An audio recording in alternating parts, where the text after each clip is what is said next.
Bonsoir à toutes et à tous et bienvenue à ce rendez-vous des formations, le sommaire. Les grandes tendances de l'examen du baccalauréat session de juin 2026 sont désormais officielles. Selon les chiffres publiés en fin de journée par les autorités éducatives, le Bénin enregistre un taux national d'admissibilité particulièrement élevé de 66,78%. Vous suivrez la délibération de la direction de l'Office du bac dans un instant. Cotonou accueille depuis hier mardi la 5e édition de l'école d'été sur les méthodologies du développement. Ces assises qui durent 5 jours réunissent chercheurs, décideurs, publics et partenaires techniques. L'objectif est de renforcer les capacités des États africains à concevoir des politiques publiques fondées sur des preuves scientifiques. Du 25 au 26 juillet prochain, la 3e édition du Festival des masques a lieu à Porto Novo. À suivre dans un instant les détails de l'événement. La Fédération béninoise de football entre dans le processus de renouvellement de son comité exécutif. Les candidats désireux de briguer un poste ont été invités à déposer leur liste en vue de l'Assemblée générale élective fixée au 22 août prochain. Le président du groupe ESAE se prononce sur ces candidatures dans cette édition. Apprendre chauffeur, c'est sentier. Oui, c'est ça, lui.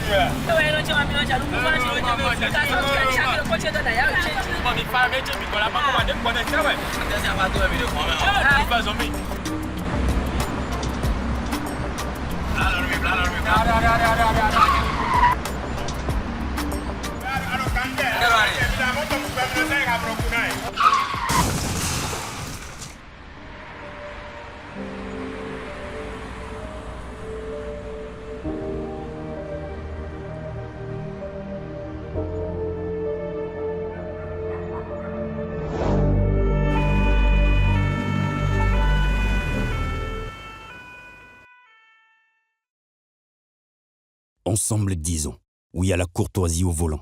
Stop à l'excès de vitesse, à la distraction au volant et à l'incivisme sur la route. Tu viens d'avoir le bac ou tu veux te reconvertir dans un domaine d'avenir, faire le choix du numérique et rejoindre l'école supérieure d'administration, d'économie, de journalisme et des métiers de l'audiovisuel ESAE. De nouvelles filières sont disponibles dès cette rentrée: informatique et multimédia, informatique industrielle et maintenance, réseau informatique et télécommunications, système informatique et logiciel, sans oublier les filières initiales: administration générale, administration des finances, administration des affaires, sciences juridiques, sciences économiques, sciences de gestion, journalisme et métiers de l'audiovisuel. ESAE est disponible sur 4 sites: Cotonou Bedroumendé, Cotonou Akpakpa, Abomey-Calavi et Parakou. Pourquoi choisir l'ESAE? Des formations conçues pour le marché de l'emploi, des enseignants expérimentés et passionnés, des infrastructures modernes avec équipement de pointe, des opportunités de stage et d'emploi garanties. Les inscriptions sont en cours et les places sont limitées. Ne rate pas ta chance. Donne vie à tes ambitions avec l'ESAE. Contacte-nous vite par appel ou par WhatsApp au 01 98 98 14 00 ou via email scolarité@esae.bj et visite notre site web www.esae.bj. Ton futur commence maintenant avec l'ESAE. Tu investis dans un avenir professionnel, concret et sécurisé. ESAE, l'excellence à un nom.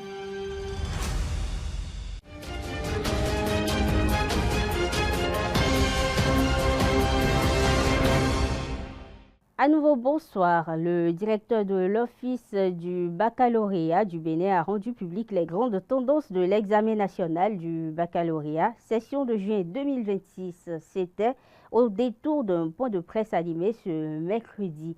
Le point avec Francis Fahmy.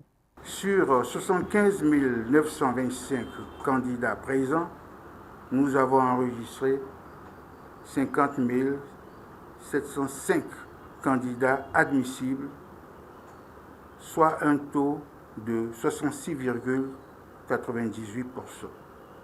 Ce taux décline ainsi qu'il suit par série.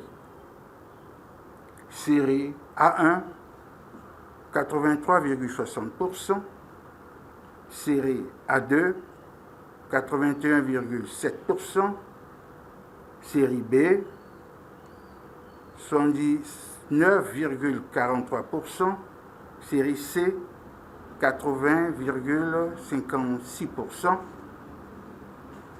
Série D, 47,78%.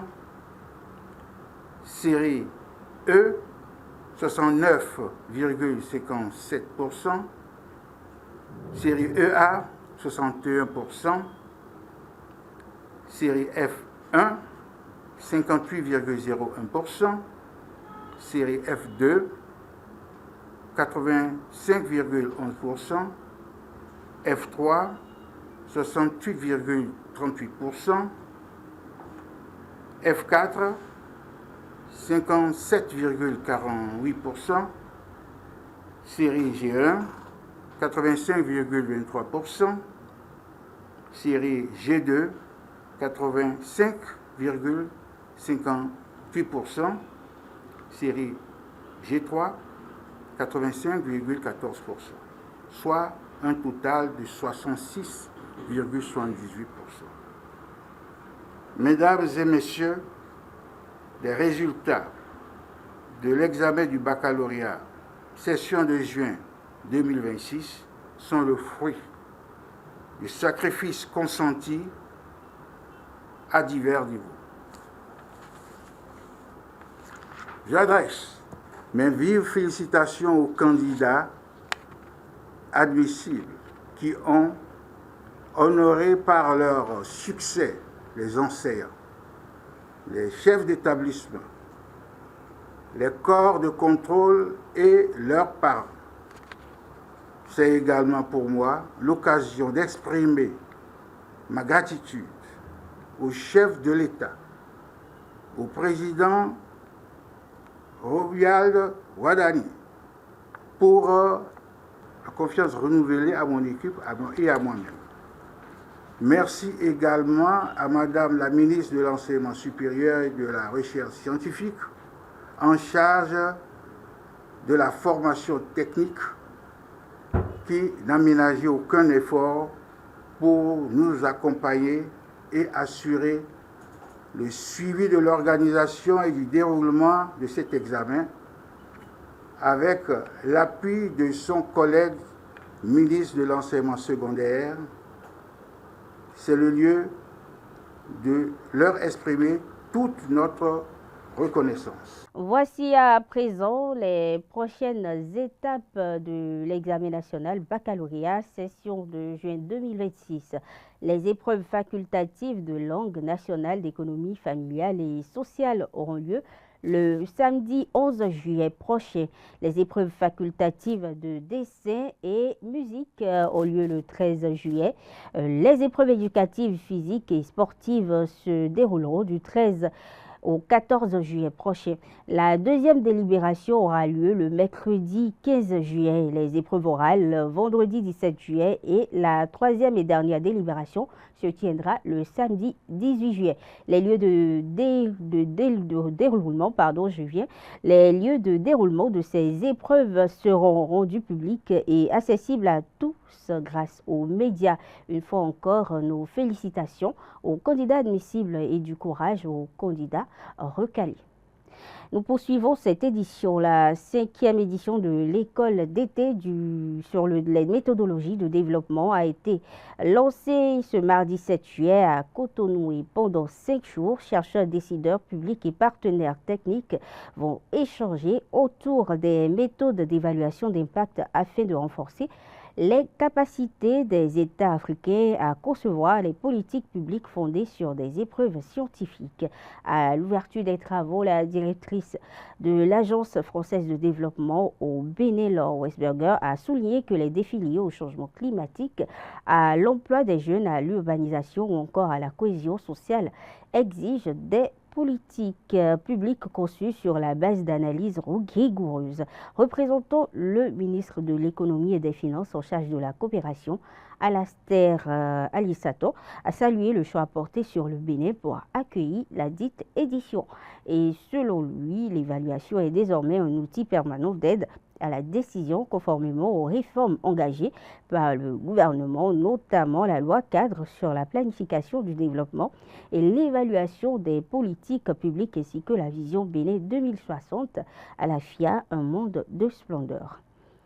À quelques mois de la tenue à Cotonou du 9e congrès des experts comptables de l'UEMOA élargi au pays de l'OHADA, une délégation de l'ordre des experts comptables et comptables agréés au Bénin a rencontré le président de la Cour constitutionnelle, le professeur Kossi Dorothée Sosa, afin de lui présenter l'événement et de recueillir son accompagnement. Au terme de la rencontre, Serge Messon, le président de l'ordre, a expliqué que cette visite poursuivait un double objectif. Il s'agit d'abord de remercier le président de la haute juridiction pour sa disponibilité, mais aussi de l'informer officiellement de la tenue prochaine du 9e congrès de l'ordre des experts précités, élargi aux États membres de l'OHADA. Prévu les 21 et 22 octobre prochains à Cotonou, ce rendez-vous réunira, il faut le noter, les 8 pays de l'UEMOA ainsi que les 9 autres États de l'OHADA, soit 17 pays au total. Et les participants réfléchiront aux grands défis de la profession comptable et aux perspectives de son évolution dans l'espace communautaire. Autre information, la 3e édition du Festival des masques de Porto Novo se tiendra les 25 et 26 juillet. Cet événement majeur de valorisation du patrimoine culturel immatériel proposera 2 jours de procession sacrée et de spectacles, de concerts et d'animations avec une entrée totalement libre et gratuite. Plus de détails dans cet élément que nous propose comme l'encanté Amoussou.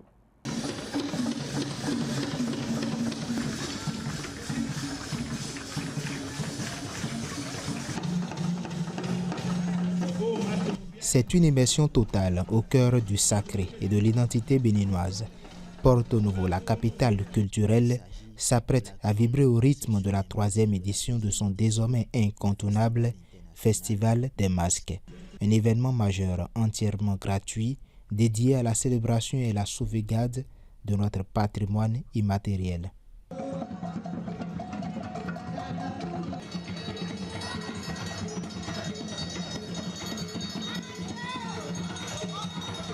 Pendant 2 jours, la ville devient le théâtre d'un dialogue mystique entre le visible et l'invisible. Les divinités s'invitent dans la cité, admirer la ferveur des gardiens de nuit, les impressionnants zanguitors, la splendeur des masques et gungun, sans oublier la poésie des guélédés.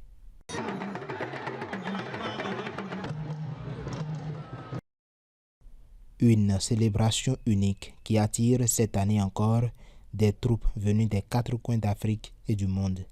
Au-delà des rituels secrets, c'est toute une ville qui fait la fête. Le programme de cette édition tient en 2 journées d'exception, les 25 et 26 juillet 2026. Au menu de ces processions sacrées, dès le matin, des spectacles et concerts en après-midi et des animations non-stop tout au long du week-end.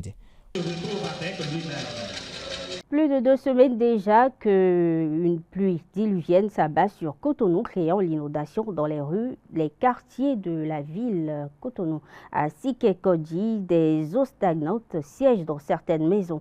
Une situation dont se plaignent ces riverains victimes dans le quartier. Et dans cet élément, il raconte le calvaire au micro de Achille. Oui, nous suivons ensemble.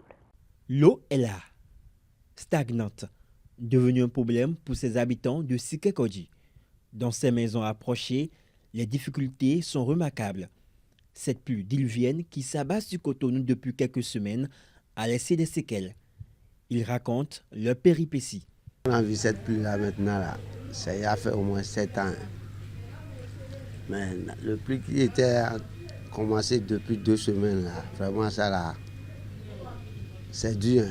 L'eau était rentrée dans la chambre là, tout qui était la chambre qui était de la maison là, l'eau en tout, c'est tout ce qui était dans l'eau de la maison. On prend une motopompe pour vider ça aussi, l'eau ça sort par terre encore. Il y a des moustiques, beaucoup. Moi je suis locataire dans cette maison. Je suis venue depuis l'année passée. Quand il n'y a pas pris, ça devient sec, mais la terre est humide. Quand la pluie tombe un peu, ça sort, ça ressort. L'eau là, il y a les petites feuilles, c'est ça. Les petites feuilles là, on ne sait même pas d'où ça vient. La fois dernière, quand il y a plu, les petits que vous voyez dormaient dans pleine nuit. Difficilement, on les a fait sortir et les mettre où encore, sous la pluie, dans l'eau encore. Vraiment, on ne peut même pas dire. Une semaine maintenant, on a commencé par sentir de l'eau dans les champs. C'est difficile là. Il y a des moustiques, il y a des choses là, grenouilles.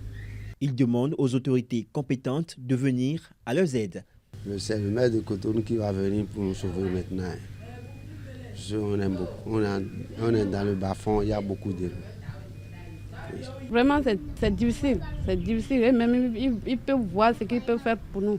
Il faut noter quand même que le gouvernement béninois travaille à rendre la vie plus paisible aux citoyens vu les différents travaux qui s'effectuent dans le pays et précisément dans la ville de Cotonou. Carnet noir dans cette édition, la presse béninoise est en deuil. Le journaliste Angelo Amoussou, ancien secrétaire général du syndicat de l'ex-ORTB, est décédé à l'âge de 55 ans ce mardi 7 juillet au Centre national hospitalier universitaire Hubert Koutoukou, Maga de Cotonou, des suites d'une crise. Sa disparition suscite une vive émotion au sein de la Société radio et télévision du Bénin SRTB et dans la grande famille de la presse. L'annonce de son décès ce mardi a provoqué une profonde émotion parmi ses anciens collègues, ses proches ainsi que l'ensemble des professionnels des médias qui saluent la mémoire d'un homme engagé au service de l'information. Cette douloureuse circonstance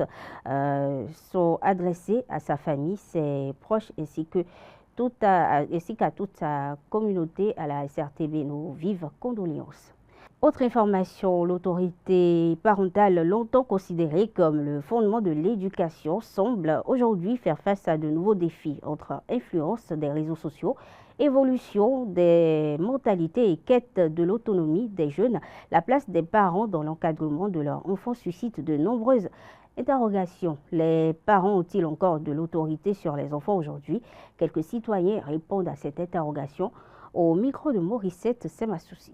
Beaucoup de parents n'ont pas de toute la sur leurs enfants. Puisque la génération d'aujourd'hui, on est devenu autre chose, quoi. On est devenu autre chose. Il faut nous parler et tout avant d'agir et tout. Sinon, il faut beaucoup nous parler. Ça dépend. Quand on prend l'éducation que les parents recevaient avant et l'éducation que les parents donnent aujourd'hui, ce n'est plus la même chose. Les parents ont tendance à laisser aller, même souvent à l'école, quand leurs enfants font quelque chose et qu'on veut les punir, par exemple, ils disent que mon papa était tel. Donc, ce qui fait que les gens sont peur aussi de les toucher. Les enfants, il y a certains enfants qui sont trop gâtés et les parents qui ont tendance à trop laisser aller.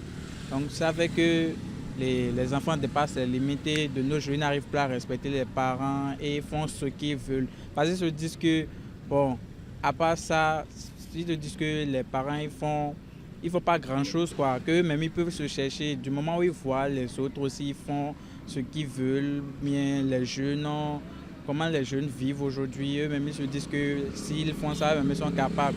Donc, ils n'ont plus besoin de leurs parents. Et ils ont tendance à souvent aller à l'encontre de ce que les parents leur disent. Ça dépend, comment les parents ont su gérer l'enfance de leurs enfants. Si tu as laissé tes enfants depuis le bas âge, ce qu'il faut faire depuis le bas âge et que tu n'as pas fait, et c'est quand il est grand que tu veux commencer par donner ton autorité sur eux, ça ne peut plus marcher. Ce que moi je peux dire, que c'est depuis la base que tu dois faire tes devoirs de parent. Là, demain, ton enfant ne serait pas un handicap pour toi. La responsabilité est partagée entre parents et enfants. Parce que de nos jours, aujourd'hui, les enfants, avec leur éducation, les parents ont une part de responsabilité sur la vie que mènent les enfants d'aujourd'hui. Pourquoi je dis ça? La fois passée, j'étais chez un ami qui vient de la France. Elle vient de la France. Et j'étais allé, je l'ai accompagnée dans sa maison. À côté de la maison, il y a une jeune fille âgée à peu près de 22 ans, comme ça. Lorsque je me suis rendu compte, je me suis renseigné par rapport à ça après elle l'acte. Et sa maman lui demandait, elle allait où?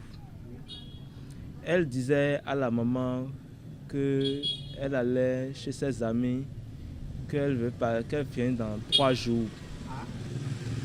Vous comprenez? Qu'elle vient dans 3 jours. Mais ça m'a fait un peu réfléchir cela et je me suis demandé quelle éducation les enfants même reçoivent de leurs parents aujourd'hui.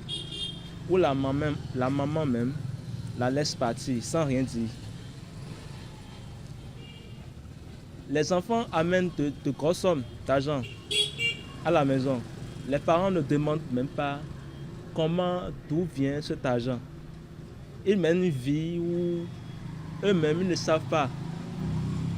D'où les enfants même, comment ils ont fait pour mener une telle vie dans leur maison et autres. Vous comprenez? Donc la plupart des parents ont une part, si les enfants mènent mal une vie aujourd'hui, les parents aussi ont leur part de responsabilité dedans. Aujourd'hui, maintenant, il y a les droits des enfants, les droits de ci, les droits de ça. Si tu frappes même ton propre enfant, mais là, tu as un problème. Il rate aussi aller au commissariat, on viendra te chercher. Ton enfant, même que ton propre enfant. Or, au lieu que ce que tu fais, c'est pas bon. On te frappe, tu dis non, papa, tu ne veux pas me frapper. Ou bien, maman, tu ne veux pas me frapper. C'est à cause de nos lois bidons qui tombent sur nous maintenant. C'est ça qui nous donne les problèmes. C'est pour ça qu'aujourd'hui, beaucoup de parents n'ont plus d'autorité sur leurs enfants.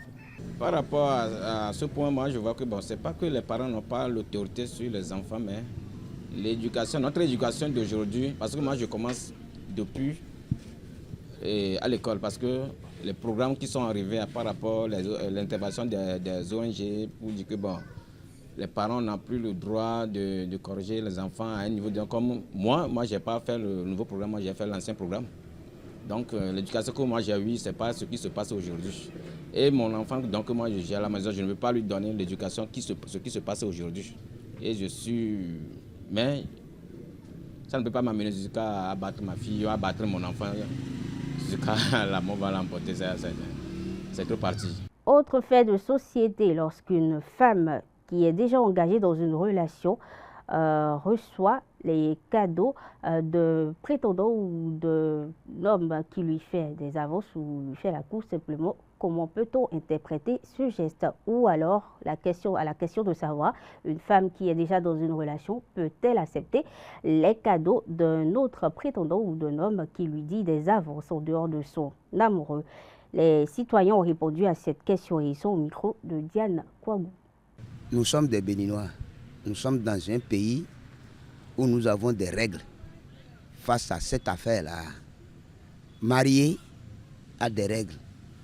Copinage a des règles. Comment vous avez appelé l'autre de l'autre côté là? Concubinage, ça a des règles. Je veux savoir, ou bien je veux commencer par une femme mariée. Une femme mariée, en fond, ça se dit Ntchewe. Et quand on dit que quelqu'un d'autre lui donne quelque chose, la personne est quoi et qui en lui donnant quelque chose? Ça, c'est une question.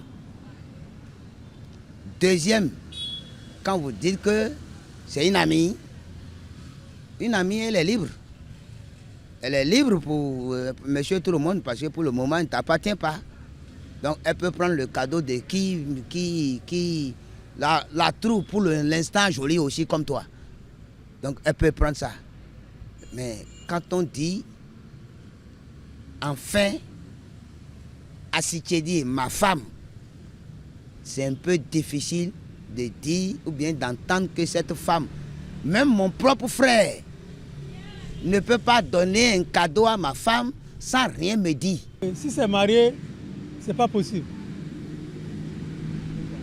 Si c'est en concubinage, moi je suis un musulman, si c'est en concubinage ou en fiançailles, vous pouvez donner de cadeaux. Parce que si la fille, elle est toujours à la disposition de tout le monde, si elle n'est pas mariée. Même si vous l'avez dotée, fiançailles, quelqu'un peut venir vous l'arracher. Une femme qui a choisi son mari, il doit rester fidèle jusqu'au bout. Qu'est-ce que j'appelle au bout?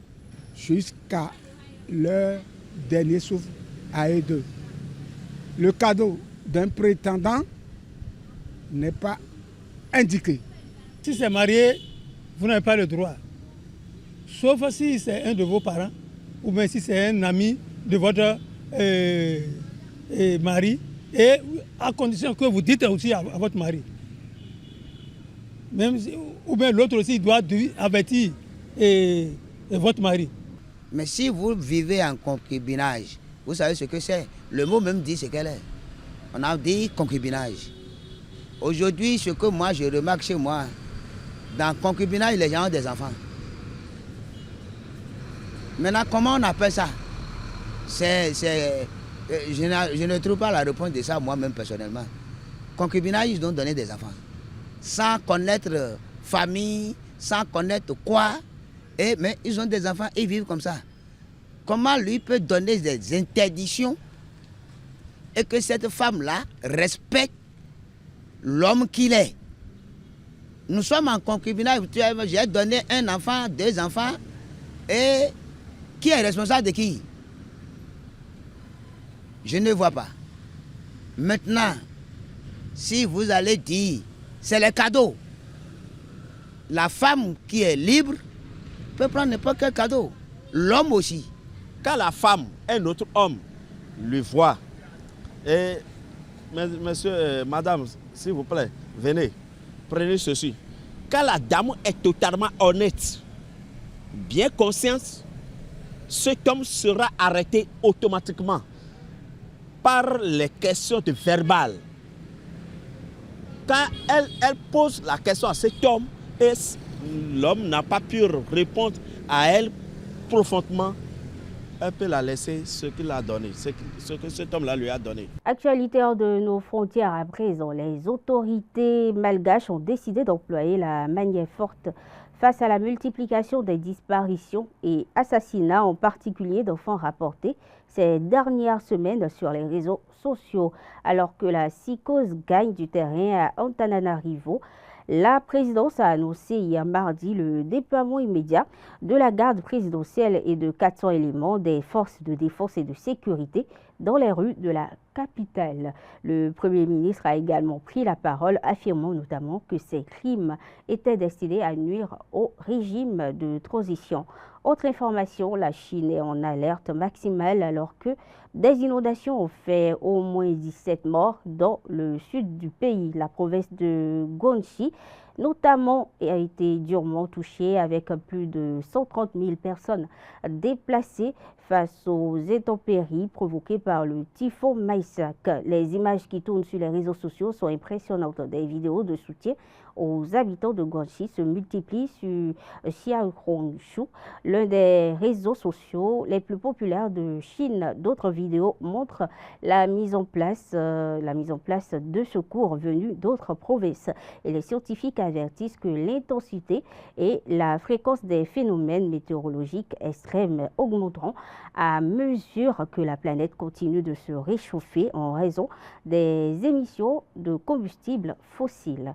On parle sport également dans cette édition. À l'approche de l'élection à la Fédération béninoise de football, les ambitions émergent, les alliances se forment et les positions se dessinent peu à peu. Ce climat est marqué par de divers calculs, des ambitions personnelles et des stratégies de conquête. À la tête de la Fédération béninoise de foot depuis le 25 août 2018, Mathurin de Chacus achève son 2e mandat dans les prochains mois. Sous sa gouvernance, le football béninois a enregistré plusieurs avancées dans le cadre de sa succession. Plusieurs noms dans l'univers football béninois sont cités parmi les potentiels prétendants à sa succession. Au micro de Abdelkader Achirou, Zakat Latoundji sur l'émission Point Levé de ESAE TV, Clément Adéouti Adéchian, fondateur du groupe de presse ESAE et analyste politique, s'est exprimé sur ses liens avec le président Mathurin de Chacus et également sur les probables candidats à sa succession. On l'écoute. C'est vrai, j'ai fait plus de 6 ans avec le président de Chacus dans la même fédération avec le président Anjorin. Nous avons travaillé ensemble. Je connaissais déjà la vision de l'homme, je connaissais déjà son détachement, son détachement par rapport aux choses qui ne lui appartiennent pas et son engouement, son amour. Il est engagé férocement. Je l'ai déjà vu se déshabiller à une assemblée générale devant la Fédération béninoise de football quand la police voulait nous empêcher de faire une assemblée générale. Je l'ai vu déjà se déshabiller, quoi, prêt à aller au maire avec les policiers. Quand il croit à quelque chose, il s'y met férocement. Et je crois que c'est ce qu'il a fait pendant tout son mandat. Non, les 2 mandats. Tous ces 2 mandats, c'est ce qu'il a fait. Il a essayé quand même d'amener le football à un niveau qu'on n'avait pas avant. Malheureusement, les seniors ne nous ont pas rendus heureux. Parce qu'on n'avait pas commencé très tôt les formations à la base. Il faut aller chercher déjà les joueurs qui sont à l'étranger, qui jouent dans des clubs pas trop révélés, qui viennent, qui peut-être déjà en 4 ans, 5 ans déjà deviennent déjà trop vieux pour continuer par apporter une bonne prestation. C'est ce qui nous a manqué. Mais par contre, vous avez remarqué que dès lors que les formations ont commencé à la base et que vous prenez les catégories d'âge, aussi bien féminines que masculines, les résultats sont positifs. Et sur le plan continental et international. Mais la belle preuve, nos filles sont qualifiées pour la Coupe du Monde. C'est jamais arrivé au Bénin. Jamais. Et si vous imaginez les équipes que nous avons éliminées avant d'en arriver là. Et nous avons les catégories d'âge, junior et les moins de 17 hommes qui ont eu des prestations assez fabuleuses sur le plan continental. Donc nous avons connu quand même des exploits. Et aujourd'hui, nous avons eu pendant 8 années de championnat sans arrêt, où on connaît le champion à la fin d'une compétition. On ne faisait pas ça avant. À 3 ou à 4 jours de la fin de la compétition, il fallait commencer par regarder c'est qui va être champion, à qui on doit remettre ça, est-ce que c'est pas à lui. Bon, les réunions de couvent commencent. Non, ce n'est pas ça. Il y a une ligue professionnelle qui a fonctionné de façon autonome. Vous avez remarqué par vous-même. Coton, l'année dernière, n'a pas été champion. Pourtant, Coton appartient au fils du chef de l'État. On aurait pu dire que c'est l'enfant du chef de l'État. Pourquoi il ne va pas être champion si c'était avant? Mais il a joué sur le terrain. Coton a perdu. L'année dernière, c'est Dadier, une équipe du Koufo, qui n'a même pas été capable de payer salaire à ses joueurs. La preuve, ils sont allés en 2e division l'année d'après, qui a été champion. Et cette année, c'est la Soremap qui est champion. Encore une fois, Coton n'a pas été champion. C'est ça, la compétition. Laisser les gens jouer leur football et que le meilleur gagne. Je crois que le président de Chacus, je le remercie infiniment pour ce niveau qu'il a réussi à relever de notre football, même si ce n'est pas encore ça. Je crois qu'après lui, maintenant, il faut quelqu'un qui a les mêmes visions. Quelqu'un qui est capable vraiment de se détacher et de rester en dehors et de laisser la science de la matière se développer. Il faut trouver quelqu'un. Ces personnes existent. Et sauf que, malheureusement, ce n'est pas ceux qui l'entourent et tous qui en seraient capables. Je vois un peu les tractations dans le désordre des gens qui voulaient être président de la fédération coûte que coûte, mais qui n'ont rien dans la tête. Très honnêtement, quoi. Et il doit le savoir lui-même et faire confiance au président du club. Vous voyez qui peut être prochain président de la Fédération béninoise de football? Je ne les connais pas tous. Je ne les connais pas tous. Les candidats mais ceux que vous connaissez. Moi, vous savez, aujourd'hui, maintenant, il y a beaucoup de clubs qui appartiennent à l'État, qui ont permis à notre championnat de se stabiliser parce qu'ils ont apporté beaucoup d'argent à l'intérieur. Le ministère donne pas moins de 80 millions par an aux clubs de première division. Alors, lorsque le ministère éjecte de l'argent depuis des années, vous devez vous entendre à un moment donné à ce que l'État ait son regard sur ce qui va être positionné à ce niveau. Parce que si l'État n'a pas son regard et qu'on va positionner n'importe qui, un clown ou un clochard, président de notre fédération, c'est l'État encore qui va en partir après. Parce qu'ils vont faire les dépenses inutiles qui n'apporteront pas de résultats. Alors, c'est pourquoi je veux être prudent pour m'avancer sur des noms, tant que je n'ai pas l'information que l'État a son regard sur ce qui se fait pour l'instant à la fédération. Je ne vais pas prendre des risques. Je connais ceux qui s'agitent, ceux qui sont candidats.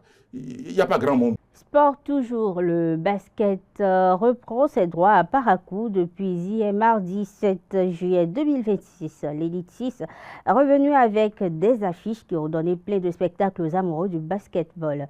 Elan Koto et Aspac se sont affrontés à Don Bosco et résultat 52 buts à 51 de Aspac. Suivez les impressions du capitaine de Aspac après la rencontre. Il est au micro de Mouhidine Lamani et Elvic Ngbeto. Déjà, je tiens à féliciter mes coéquipiers. C'était un match très intense. On vient de rencontrer l'équipe championne en titre. Au départ, c'était très dur pour nous. À la mi-temps déjà, ils menaient au score. Il a fallu qu'on se remobilise. Et avec les consignes du coach, et avec la discipline que mes coéquipiers avaient sur le terrain, ça a donné le résultat de ce match. Déjà, il faut dire Elan Koto, c'est une très bonne équipe avec un très bon coach. Et c'est une équipe à ne pas sous-estimer. Et franchement, ils étaient venus gagner et on était venus gagner aussi. Sauf qu'à un moment donné, on a pris le dessus des choses. Déjà, on joue demain contre Aspal, une équipe d'ici, une équipe qui maîtrise très bien ce terrain. Et il n'y a pas d'adversaire à sous-estimer. On va avec la même intensité, la même rigueur, la même discipline. Et je pense qu'avec les coéquipiers, avec l'apport du coach, avec toute la discipline qu'on a, on pourra encore remporter ce second match de demain. Abordons à présent les matchs du Mondial 2026. Les huitièmes de finale ont rendu leur verdict. Et après un mercredi sans match, la compétition reprendra jeudi soir avec un premier choc pour donner le coup d'envoi des quarts de finale. L'équipe de France défiera le Maroc pour le remake de la demi-finale du Mondial 2022 au Qatar. La rencontre se jouera ce 9 juillet à 22 h du côté de Boston. Le lendemain, vendredi 10 juillet, la direction de la côte ouest et Los Angeles pour le duel entre l'Espagne et la Belgique de Rudy Garcia à 21 h. Pour rappel, les vainqueurs de ces deux matchs se rencontreront en demi-finale. L'autre demi-finale opposera le vainqueur de la 10e affiche 100% européenne entre la Norvège et l'Angleterre à Miami samedi 11 juillet à 23 h à celui du choc entre l'Argentine et la Suisse à Kansas City le dimanche 12 juillet 2026. Et c'est tout pour la page sportive de cette édition. Ainsi prend fin ce rendez-vous d'information. Merci de l'avoir suivi. Très bonne soirée à toutes et à tous.